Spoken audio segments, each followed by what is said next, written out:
Hello and welcome to another episode of Encore Entrepreneurs. Is it time for your second act? My guest today is Eddie Blass. Eddie's main focus is about the future of teaching and learning, including the research around the development of mindsets and entrepreneurial outcomes. Eddie, welcome. Hi Rick, good to be here, thanks. Eddie, give us a little bit of your history, a little bit of your background. Okay, so really I think my passion for all this started way back in the UK, even before I realised it. But I went to a very left-wing, people would call it now, comprehensive school in central London, where, given we're talking decades ago, we called the teachers by first names, we didn't wear uniforms, and it was a very egalitarian school, and white was the minority.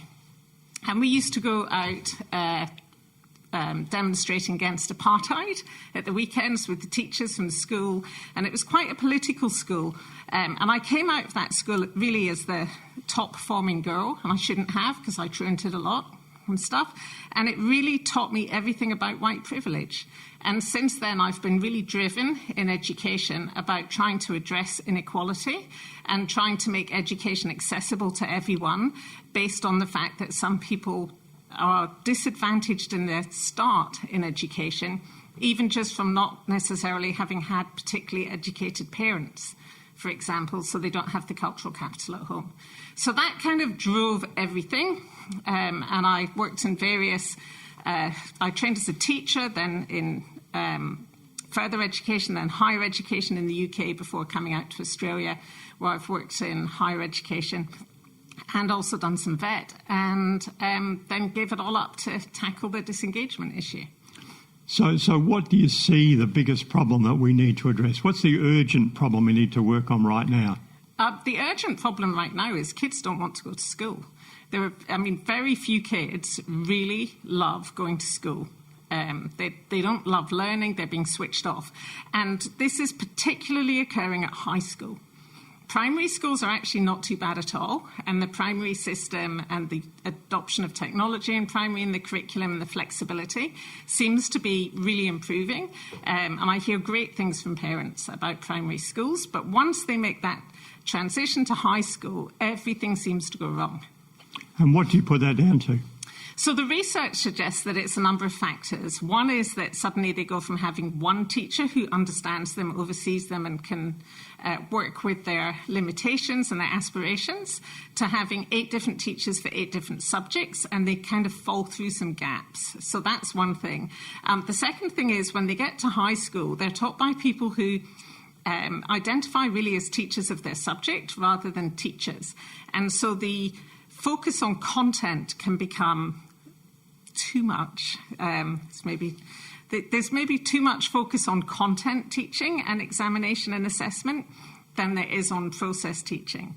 And if the kids don't like that particular bit of content, then they're bored and they don't see the point of it.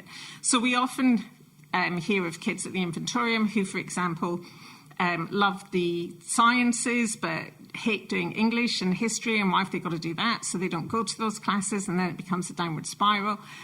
Or kids who hate doing the opposite, who hate doing the sciences. And why do they have to do some stuff in maths when actually they're never ever going to use sine and cosine in their career or their life outside of school, but they've got to pass that exam in it. And I think with technology, what we're seeing is people can decide what's more relevant to them at the moment. And I'm not saying that nobody should learn sine and cosine or understand those concepts. But what I'm saying is that when that gets applied and integrated into real-life problem solving, kids will find the answers and do the maths when they need to solve the problem. Given it's such an obvious problem, why is nothing being done about it? So that was one of the reasons why I started the Inventorium, was that I actually thought, is this just not doable? Is this an impossible fix? Because effectively you're looking at personalised learning plans and personalised assessment plans. You're looking at every student being at a different pace, and possibly a different pace in different subject areas in the way they come together. You're looking at very mixed ability classrooms if you let people fly and some people going slower. You're looking at needing a learning management system that can treat every individual differently. You're looking at students having one core teacher to oversee everything and then maybe pulling in expertise. And I was like, is this actually just not possible to do at scale? So part of the reason for the Inventorium was we set out to see, is it actually possible to design a system that can do that? So, Eddie, tell us what the Inventorium is. So the Inventorium it's a system. It's a system for facilitating education that we currently have two key curriculums in, one for years 7 to 9 and one for years 10 to 12. And effectively, the system allows the students to negotiate their learning around what they want while still meeting the ACARA standards. Because we focus on the process of learning and how the kids learn things, and we set them challenges within certain bounded fields that need to be done. So they need to do like a nutrition challenge, but it's up to them what the nutrition challenge is. So we're not saying they have to learn a certain thing about how food is constituted, or how you break down food, or why some people get obese and others don't, or people's allergies, or anything like that. They choose what's important to them. They go away, they do a project, they come back, they present it to others, they share the learning, and they're deeply interested in answering that question. Eddie, with this program, we're talking to people about taking on their passion, leveraging a trauma, doing something to change their life. What was the single biggest factor that said to you, I need to do it and I need to do it now? I think possibly when I was looking at some of the statistics in South Australia, so working in the universities, we could see students coming in who were less and less prepared for university learning. They weren't independent learners. It felt like the standard of students that we were taking in was lower in terms of preparedness for independent learning. And so then I started to look at schools and what was going on in schools. And when I saw the Department for Education statistics that said that 48% of kids in South Australia that start year 8 do not complete year 12. There is about 10% of them they lose track of. So they may have gone overseas or interstate or something. But you're still looking at around about 35 to 38% of kids. That's a third to a half of our future workforce. That is not sustainable, full stop. I mean, that just makes South Australia a write-off. So this is a program just angled at South Australia, or is this for the world? Ideally, it will be for the world, but we thought we'd start in South Australia. Because actually the South Australian Certificate of Education Board, run by Professor Martin Westwell, is fantastic. And I would say the SACE is the best designed of all the state school curriculums. So I've probably just kind of stymied myself with all the other states now, but hey, I'll go with that. But also, you need to start somewhere and find and test. And we spent 3 years designing and testing. Last year we went live with small cohorts. We've tested it in some schools. Some have worked, some haven't. We know what the success factors are now. And now we're ready to scale it and take it out further. And we're looking at other states and other countries. Recently with COVID, we've seen this need for homeschooling, and we've seen some parents struggle with it, some parents love it. Is something like the Inventorium an answer to homeschooling? It certainly can be, because the kids can homeschool and work, and then the parents would only need to interact with them really about their schooling for maybe 30 to 60 minutes a day. And even if they weren't doing it as homeschooling, they'd still probably talk to their parents about their schooling for 30 to 60 minutes a day because they're interested in it. And the questions that we ask in the discussion forums are very personal. And we encourage them to talk to their family and other people who are around them to actually kind of broaden that learning and still get the social experience of learning. So, Eddie, we're really interested in the mindset and the how. I mean, it's fine to make the decision. It's fine to say, I'm going to do it. But how did you then do what you've done? So I guess I've been thinking about it for a while. And so the first thing I did was I actually took a kind of interim job after I left university to start to play around with my ideas and formulate them while doing something slightly easier to still have an income. But then realised that actually I just had to make the jump and do that, do it full time, because it was too difficult to try and focus on too many things. So there was an element of procrastination early on. And then when I decided to make the full jump into actually doing it, it really was a question of finding people to come on the journey with me and finding the right support network. It's interesting you mentioned procrastination. That's something we talked to our resident psychologist, Michael Place, about recently. So let's have a bit of a listen to what Michael says about how you deal with procrastination. Ultimately, procrastination is about not believing in yourself and not believing in the skills that you have to be able to master the task in front of you. And so you procrastinate because you're trying to avoid those feelings, right? And so ultimately, I always tell people, if you want to learn how to not procrastinate, learn to be more confident and learn to use your strengths in the task that you're looking to accomplish. So, Eddie, how do you feel about Michael's thoughts? Yeah, that's an interesting take on procrastination. At the time, I wouldn't have thought it was about confidence, but he could well be right. You know, now I'd say actually he's probably right, that when you're confident enough, you take the leap. And surely you haven't been able to do this alone. I mean, we talk to entrepreneurs and inventors and whatever, and those that are becoming the one-man band rarely succeed. It's about the team. It is about the team, but it's also it's very difficult to get the right team straight off. And having talked to people who've had to eject co-founders, I've always been the founder of the Inventorium, and I've had other people on board as part of the team. And some of those people have come and gone at various points in time as the business develops. Because I think the thing that nobody can prepare you for is the kind of entrepreneurial startup journey. And, you know, I'd even taught that sort of thing to MBAs and stuff, but actually doing it is completely different. Now, that's an interesting point you raised, that you've gone from the academic teaching entrepreneurialism to becoming one. And quite often we talk about young kids very entrepreneurial when they're 4, 5, 6, 7 and they're learning things rapidly, and it goes away because of the system. How did you then convert from understanding the difference between having to get up and go to make it happen?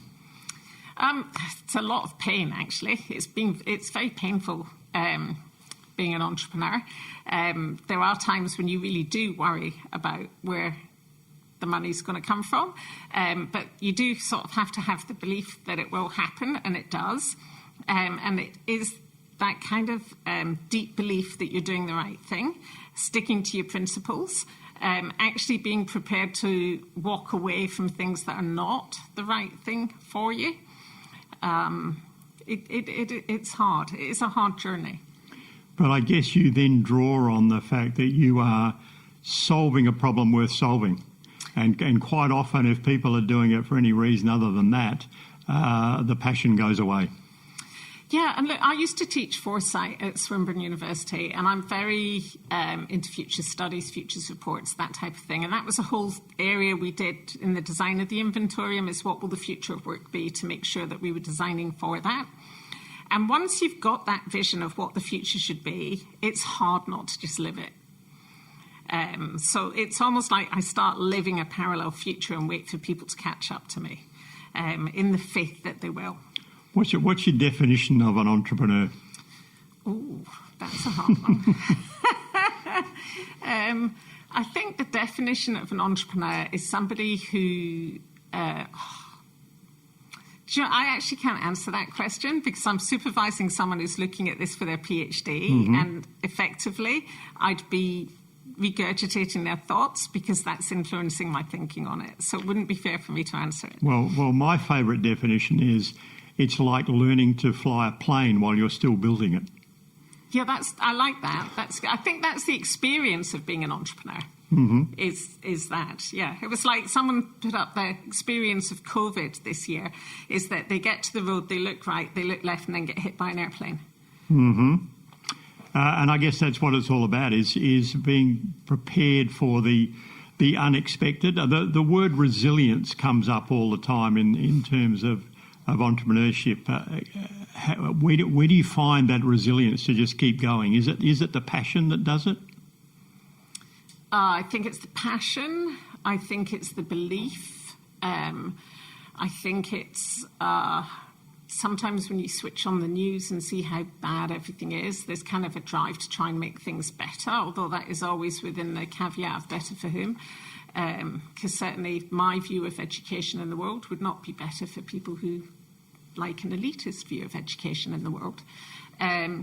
So I think that it's the vision and the drive and the view of the future that I'd like to see. It's that idea of being the future you want to create.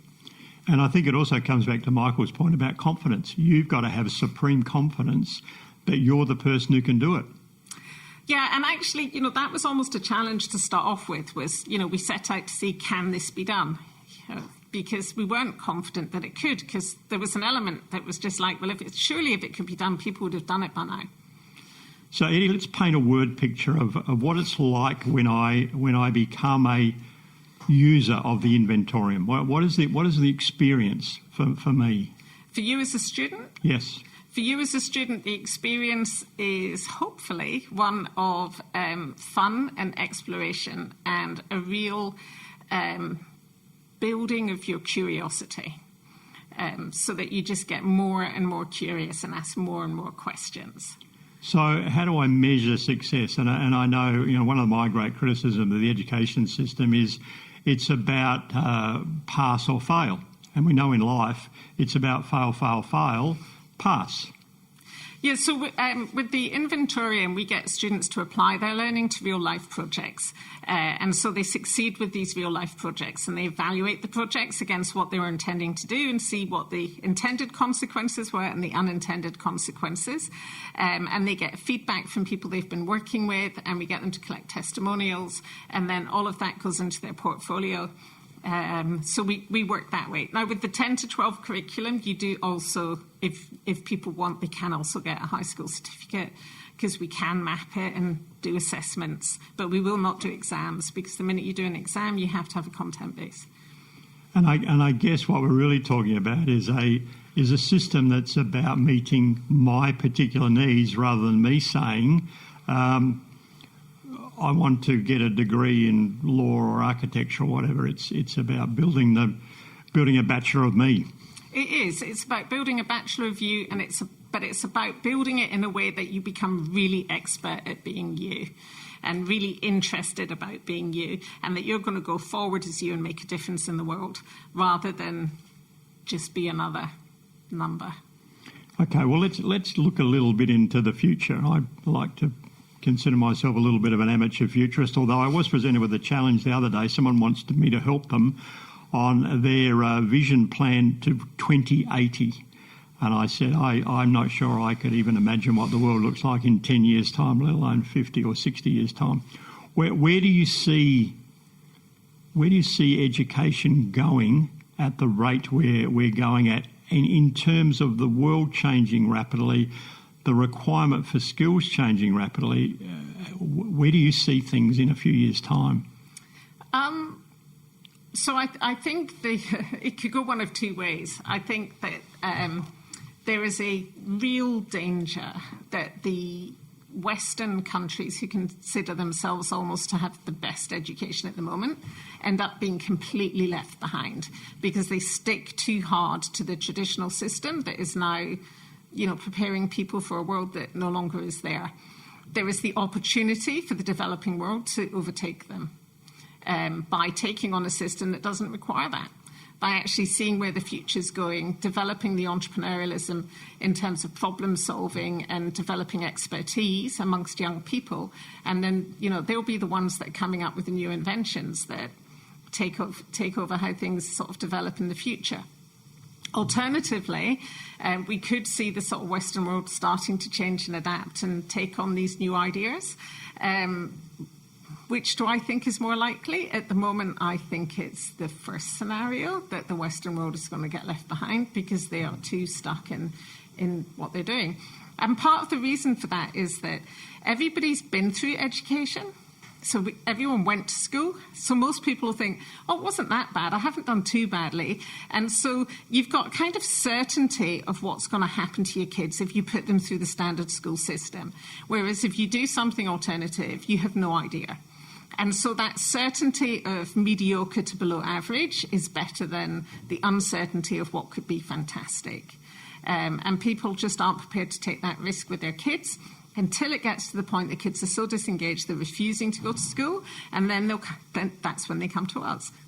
There's an alternate view, which I subscribe to, of saying to kids now, it's not about what do you want to do when you grow up. It's what big problem do you want to solve when you grow up.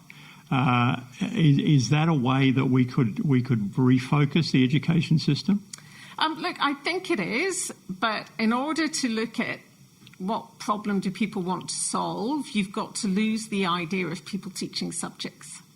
Mm-hmm. And that's, to me, where it all goes wrong at the moment is, the school is run by the school bell, the school day is run by the school bell, the teachers teach the subject, not the students, the curriculum tests the subject, not the students. Everything's focused around subject content and how it gets delivered in a day.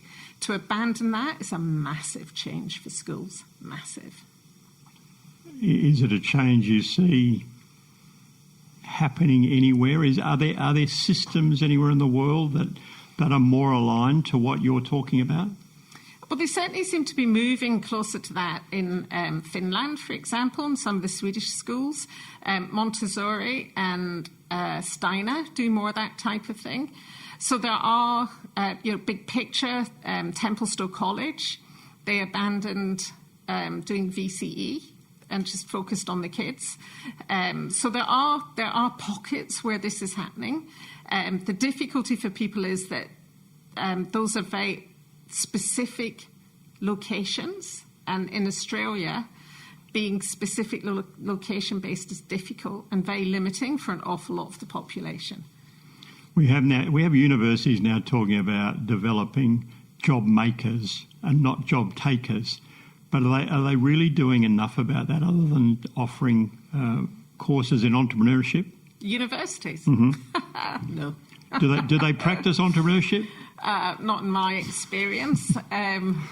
I spent a number of years trying to change some things in universities and failing miserably. Because, again, academics are more wedded to their content and their research.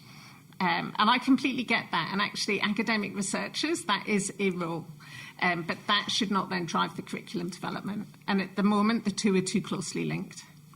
So what you're saying is a lot of the teachers are really better served to being researchers rather than teachers. I mean, there's really two defined roles there. I mean, when you talk about... No, I'm not. I'm saying that researchers and people's research agendas and the research process shouldn't limit the way the curriculum's designed. Some of them may also be great teachers, I don't know. But at the moment, again, they teach content, and when you get to university, the content gets very refined. And that makes it even more limiting rather than it being process. When I talk to people who've been successful in various areas, whether it be an astronaut, a businessman or whatever, they always point back to a particular teacher in their life who stirred their passion for whether it be history or it be mathematics or whatever. Is part of the problem that the teachers are not really engaging well enough with students? I think a huge problem is that teachers cannot engage students through the curriculum that they're delivering. And you're right. We always say in the Inventorium, the most important person in the system is the teacher or the facilitator. We are not saying that this system does not require that teaching relationship, because it does. But within the current school and university system, that's too focused around content and not focused at the student, and that's why they disengage. So let's wind it up a little bit with where the Inventorium goes. Does that become a system that is adopted by an education department? Is it an adjunct to it? Is it something that's completely outside of the system? Oh, look, I'd love for it to become the mainstream system. I'd like to call it the emerging mainstream system. I think in order to get it there, we need to actually just offer it completely outside in parallel and let people decide where they want to be. And then hopefully a lot of the ideas and processes in it will shift back into mainstream. And the Inventorium, by the way, is not perfect. It's just the blueprint. as the start point on how it can go forward in this new paradigm. So really at the moment it's parents who drive their children towards the Inventorium. Yeah, absolutely. And what is their driving force? They're not satisfied with the current approach? They're either not satisfied with the current approach or their kids are so disengaged that they refuse to go. And that is a real problem. That's a massive problem. It's bigger than I think most people realise. And Eddie, you were telling me the other day a statistic of the number of people who are wanting to opt in now to homeschooling, to the point that education departments are a little nervous that they're losing control of the system. Yeah, and after the COVID shutdowns, a lot of parents have really realised what's going on in schools, what their kids are being taught and how, and are questioning whether or not that's what they want for their kids. And there's an awful lot of parents who've decided to not send their kids back to school as a result of that. A lot of kids who've become much happier for being at home.